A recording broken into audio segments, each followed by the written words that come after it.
Amazon is the closest thing our planet has to a real-life horror movie. But for 2 centuries, we thought we knew exactly who the lead villain was, the Green Anaconda. That changed when a Hollywood film crew looking for a documentary shot accidentally stumbled into a 10-million-year-old biological glitch.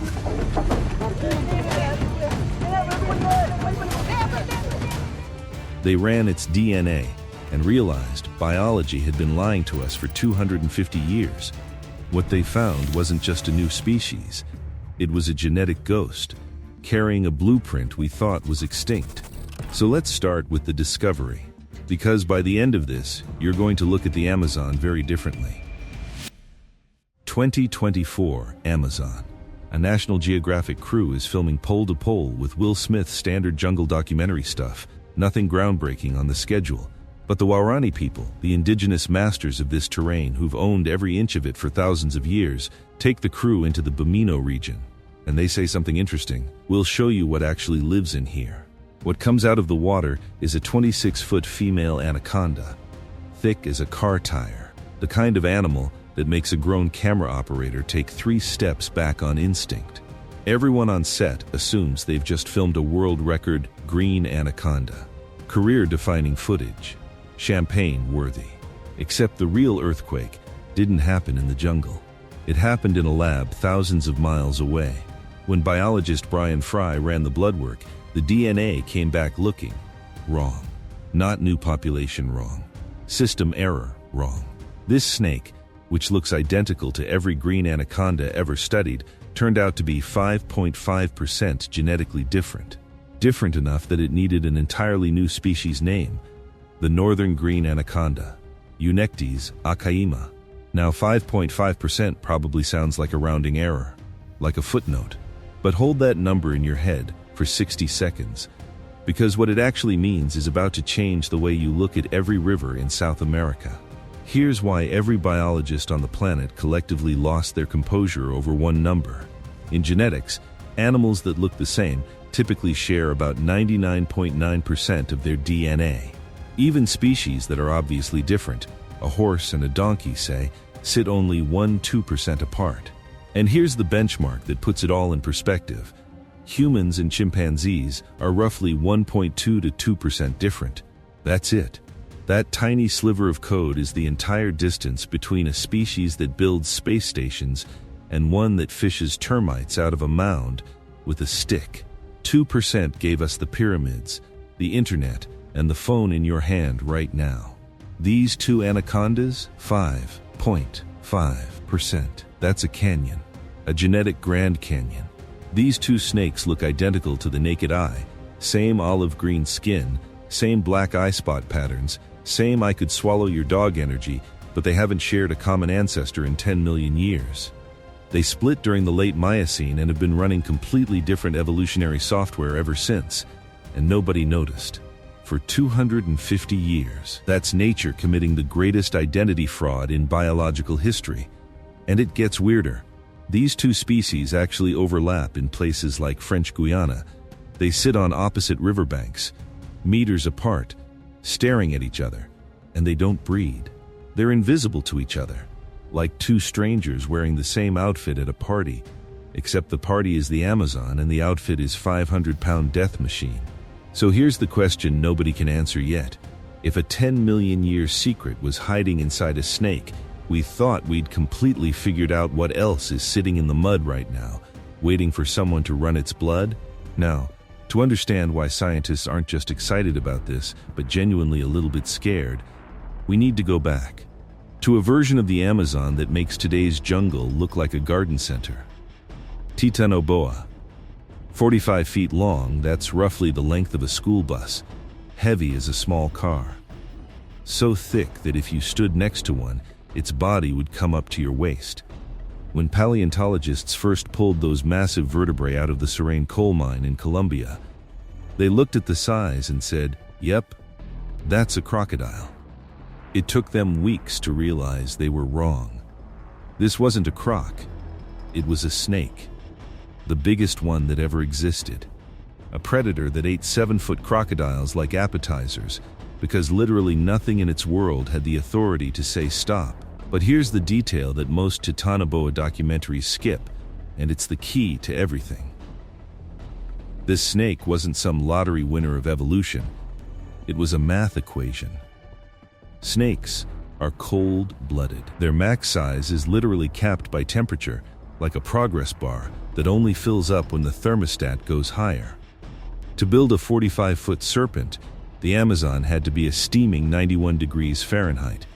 That's roughly 10 degrees hotter than today. In that world, growth had no speed limit. This is where Northern King discovery turns from cool science into, oh no. The textbook story was always clean. Planet cooled, Titanoboa died, end of chapter, move on. But evolution doesn't throw away a winning design. It doesn't hit delete. It hits save. It tucks the blueprint into a drawer and waits, patiently, for millions of years if it has to. When researchers placed the northern green skeleton over Titanoboa fossils, they found a reboot, reinforced bones, thickened structure, engineering designed to carry weight that has no business existing in a modern animal. And this is the part that makes the whole thing feel like a ticking clock. The Amazon is heating up. Fast. Creeping back toward temperatures this planet hasn't seen since the Paleocene. It's like nature filed that Titanoboa blueprint away 60 million years ago, and now the thermostat is finally crawling back to the temperature that unlocks it. All right, this is where biology stops making sense and starts making threats. Because what this snake does to its own body after a single meal would flat out kill a human. Not make you uncomfortable. Kill you. Your cardiovascular system would collapse. Game over. When the Northern King eats, it doesn't just digest. It enters a state scientists call metabolic redlining. Within 24 hours, one day, its heart grows 40% larger. Its liver doubles in size. Think about that.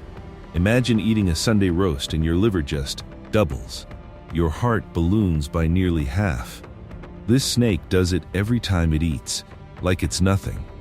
It's running a full biological weapons factory inside its own ribcage, dissolving bone and fur at chemical speeds that cold-blooded animals aren't supposed to be capable of. And this is the cheat code that made Titanoboa unstoppable. The northern green has inherited and perfected it.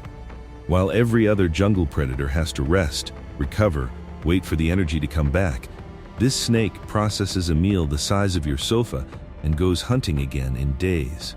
It's a perpetual engine wearing snake skin, but it gets worse. The weight paradox. On dry land, 500 pounds of snake is slow, clumsy even. A jaguar could probably dodge it. But slide that same 500 pounds into the black water basins of the Orinoco, those dark tea-colored rivers where visibility drops to zero, and suddenly the weight isn't a weakness anymore. It's the entire weapon system. The northern green uses hydrostatic buoyancy to become what is essentially a silent floating missile. Picture this, a 20-foot shape, hovering in the water column like a submarine, no sound. And then it strikes with the force of a car falling off a roof. That's not a metaphor for dramatic effect. The biomechanics actually support that comparison. We're looking at a 10-million-year-old hydraulic press that evolution disguised as a piece of driftwood. Let that image sit with you next time someone suggests a river swim.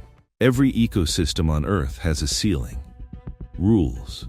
A balance of power that keeps any one predator from running the whole show. Think of it like a company. Even the CEO has a board of directors keeping them in check. In the southern Amazon, the green anaconda shares the crown with black caimans the size of motorboats and jaguars that have literally evolved skull-crushing jaw strength specifically to deal with reptiles. It's a three-way stalemate. Nobody wins outright. The jungle stays balanced. Now delete two of those competitors. That's the Northern Territories. Up there, in the deep black water pockets of the Orinoco, the caimans are smaller. The jaguars are thinner.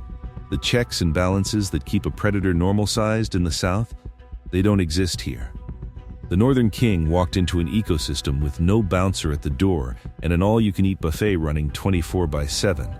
And when that happens, when an apex predator gets zero resistance and unlimited food for millions of years, Biology does something that sounds like science fiction. It triggers island gigantism on a continental scale. The animal just keeps growing. No off switch. Specimens are showing up at sizes that make the 30-foot limit from 20th century textbooks look like a suggestion someone forgot to enforce. While the rest of the world is panicking about species disappearing, this snake is doing the exact opposite. It's not declining, it's expanding, filling the vacuum, reclaiming the throne that's been empty since Titanoboa vanished. Most apex predators are fighting for survival right now. This one's getting a promotion. But this is where the official story meets the stuff coming out of the jungle that nobody quite knows what to do with yet. Early 2026, reports start trickling out of the Tepui regions, these insane, isolated plateaus deep in the Amazon that are basically real-life lost worlds. The jungle there is so dense that satellite imagery can't see through the canopy. Think about that. We can photograph the surface of Mars in HD, but we can't see the floor of our own rainforest. Local guides and research drones have been capturing sightings in the black water zones that official channels are politely calling anomalies. But here's the thing about biology. An anomaly is just a discovery that hasn't been given a name yet. The northern king is turning up at sizes that make the current world record look like a garter snake at a pet shop. And the 2026 data is pointing to something called environmental scaling, as prey density explodes in these warming basins. These snakes are growing faster and living longer than any model predicted. It's like giving a bodybuilder an unlimited meal plan and taking away the gym closing time. Leaked infrared scans from a 2025 Deep Jungle survey show heat signatures in the mud that aren't just long, they're wide. A body diameter that could swallow a full-grown tapir comfortably. But here's the part that turns the celebration into a funeral. When Brian Fry's team analyzed the blood samples, male northern kings were carrying lead and cadmium concentrations 1,000% higher than the females. The males feed higher on the food chain, predatory fish, juvenile caimans, and in the Amazon, toxins don't vanish. They climb. Every link in the chain concentrates the poison further. By the time the king eats, it's swallowing the chemical biography of an entire river system. We spent 250 years looking for this snake. We found it. And the first thing the data told us is that we've been poisoning its kingdom the whole time. And before any of you write this off as giant snake clickbait, the original 2024 genomic study and Brian Fry's research on heavy metal contamination are both linked below. Read them. The experts aren't whispering anymore. They're saying it out loud. We didn't just discover a new species. We found a lineage that is actively, measurably, growing back toward the size of its ancestors. The Northern King isn't a fun headline. It's a warning shot. The age of giants didn't end. It just went dark for a while. So, the question this entire video has been building to: is the northern green anaconda actually a Titanoboa? If you want the strict lab-coat, peer-reviewed answer, no. 60 million years of evolutionary distance separates them. But if you're asking whether nature is quietly dusting off the Titanoboa blueprint and running it again, look at everything we just covered. And try to say no with a straight face. This lineage survived the cooling of the entire planet by shrinking. Survived the arrival of the most destructive species in Earth's history, us, by hiding. And now, in the swelling, warming basin of the Orinoco, it's cashing in a 10 million year head start and pushing toward sizes that don't have a modern category. The Waorani people, who've been neighbors with these animals since before Western science existed, call them Akayima, the great snake. Their oral histories describe serpents reaching 30 feet with heads the size of a human's. For 250 years, Western scientists called those stories folklore. Then, 2024 happened, and suddenly, the folklore had DNA receipts. Keep this number close. We've only cataloged 14% of all species on land. 14%. That means the Amazon, a biodiversity vault the size of Western Europe, is 86% unexplored at the species level. We haven't cracked the door. We've barely found the keyhole. But here's the take that matters more than any fossil comparison or size record. The real threat was never the snake. It's losing the world that builds snakes like this. Between the illegal mining, the 1,000% heavy metal contamination found in their blood, and the slow-motion destruction of the Amazon, we're poisoning the kings before we even learn their names. The giants never went extinct. They went underwater. And the throne was never empty, we were just too busy looking at our phones to look down.